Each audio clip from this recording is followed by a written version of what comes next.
এই যে 5ই আগস্টের ঘটনাটা আসলে সাহসিকতা আর তারুণ্য তো একসাথে জড়িত। আমাদের অনেক সাহিত্য আছে, অনেক গল্প কবিতা এগুলো আছে। আমার শুধু একটা জিনিস মনে হয় যে ব্রেভারি যে কি জিনিস, সাহসিকতা যে কি জিনিস, এবার আমরা এই আন্দোলন থেকে এটা দেখেছি। মানে আমরা এরশাদ যখন ছিলেন, আমরা এরশাদের বিরুদ্ধে আন্দোলন করেছি, তখন আমরা আবার আজকে যারা হাততালি দিচ্ছেন তাদের বয়সে ছিলাম, কিন্তু আমরা কিন্তু এই পরিমাণের স্বাধীনতা, এই পরিমাণের সাহস দেখাইনি।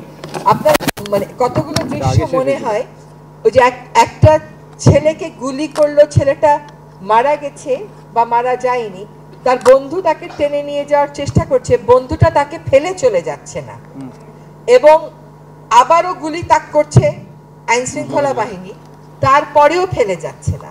অনেক দূর বেচারা একা একা টেনে নিয়ে গেছে। তারপরে যখন দেখলো যে বন্দুক তাক করে আবার গুলি ছুঁড়েছে, সে পর্যায়ে তার আর কিছু করার ছিল না। তো ঐক্য কোন পথের কথা যখন আমরা বলি, আমার বারবার ওই সাহসী ছেলেটার কথা মনে হয়, যে সে তার বন্ধুকে ফেলে চলে যায় নাই, সে বন্দুকের মুখোমুখি হয়েছে, তার আহত বন্ধুকে সে টেনে নিয়ে যাওয়ার চেষ্টা করেছে।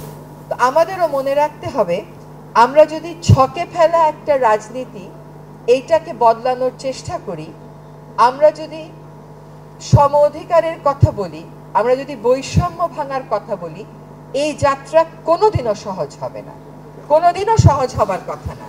এই যাত্রা সবসময়ই একটা খুবই কঠিন রাস্তার ভিতর দিয়ে আমাদেরকে যেতে হবে, আমাদেরকে ধৈর্যটা রাখতে হবে, কিন্তু আমরা অধৈর্য হয়ে পড়ি।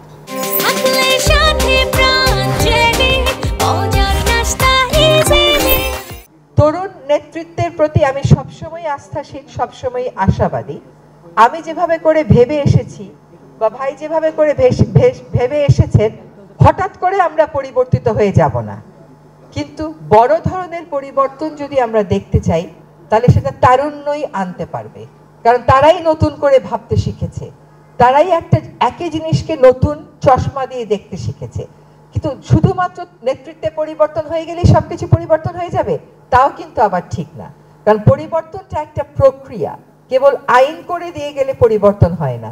এই প্রক্রিয়াটা যেন চালু থাকে, প্রক্রিয়াটা যেন প্রয়োগ করা হয়, সেই জন্য আমাদের সকলকে কিন্তু নিজেদেরকে প্রশিক্ষিত করে তুলতে হবে।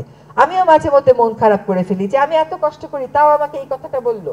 কিন্তু আসলে বিষয়টা হচ্ছে, it is not only a piece of law, it's a process.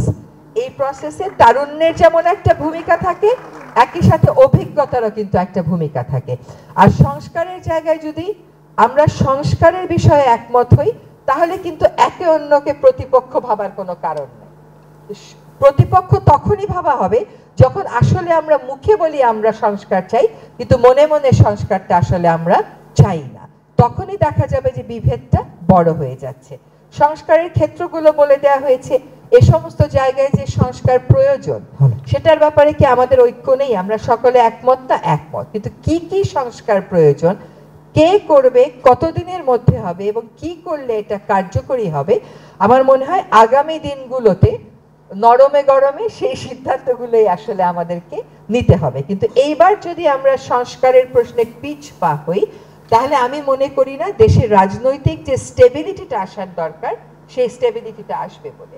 হ্যাঁ, বিকজ আমরা ইলেক্টেড না, আমরা জনগণের ভোটে না, কিন্তু আমরা তো একটা বিপ্লবের মাধ্যমে এসেছি। কাজে বিপ্লবের মাধ্যমে আসা একটা সরকার তার ম্যান্ডেট নিয়ে মোটেও চিন্তিত না। সে জানে যে তার ম্যান্ডেটটা কি, কিন্তু এই ম্যান্ডেটে আমাদের সকলের সহযোগিতার প্রয়োজন হবে, যাতে করে জনমতের যে প্রতিফলন সেটা আমরা দেখতে পাই সংস্কারের মাধ্যমে।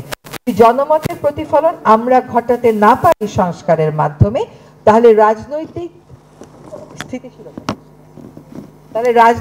স্থিতিশীলতা এইটাও কিন্তু আসলে অ্যাচিভ করা আমাদের জন্য কঠিন হবে। কারণ মানুষের প্রত্যাশার সাথে যদি আমাদের গ্যাপ থেকে যায়, তাহলে বারবারই আমরা এক ধরনের রাজনৈতিক অস্বস্তি এবং জটিলতার মধ্যে পড়ব।